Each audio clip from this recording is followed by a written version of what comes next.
Hello, Olet. So I don't usually do personal updates, but as is my way with anything, my entry point is through history. And so where I am right now is Bergen, Norway, and behind me you'll see this mural of a young person in Russ throwing up the Norwegian flag.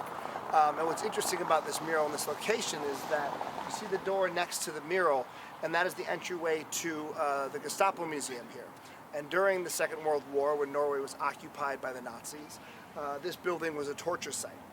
It's where Norwegian resistance fighters, or those who were accused of or believed to be a part of the Norwegian resistance, and the Norwegian resistance is broadly conceived anywhere from sabotage to wearing red hats, or even just bringing out a Norwegian flag could be seen as resistance. And so what was criminalized in terms of resistance was broadly conceived.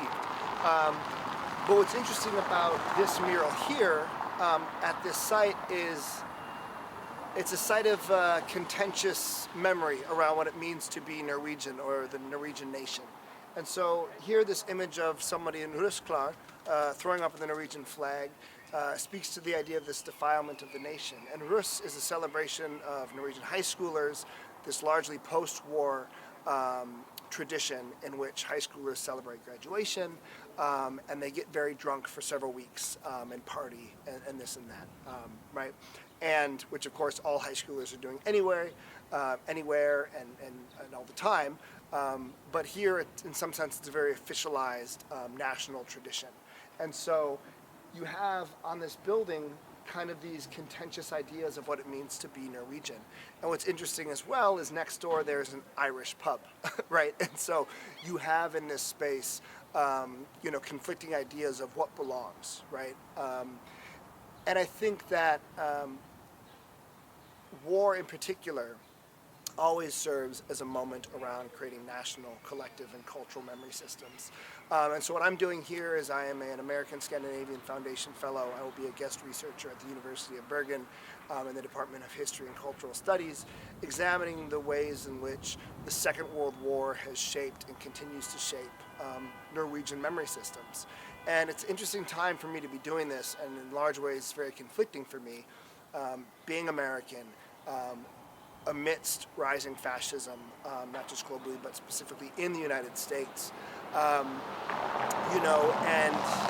feeling in this moment of climate catastrophe and late-stage capitalism, what we all should be doing is engaging in food sovereignty practices and local gardening, community defense, building networks of communication, and yet here I am in Norway as a visiting scholar, and so there's, no shortage amount of conflicting emotions that come with that, and yet I hope that through examining a hyper-local instance of the ways in which war has shaped identity across time and space, I can use this as a way to examine more broadly how war shapes memory systems. In the United States, the way that we remember the Revolutionary War, the Civil War, and World War II, is hugely responsible in how the nation conceives of itself, and many Americans as well, and the idea of what it means to be an American, right? As though one could be quintessentially anything, right? For example, the idea of French vanilla, the idea that vanilla is somehow French, even though it is a spice indigenous only to a small portion of Mexico that was cultivated first by the Spanish, and then the French essentially colonized Madagascar as an external site of vanilla production, right? But within a Western Atlantic memory and imaginary, vanilla is a French thing, right? So that's my hope. That's why I'm here, is to examine how war has shaped Norwegian memory, and then broadly examine how war continues to be a identitarian project, how war shapes identity, how wars are enacted to create identity.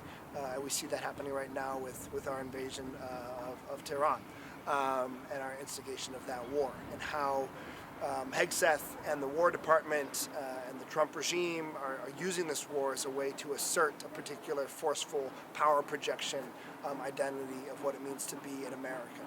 So that's why I'm here. I'll be doing video updates throughout my time here on various things. But yeah, I'm in Norway. Ha det!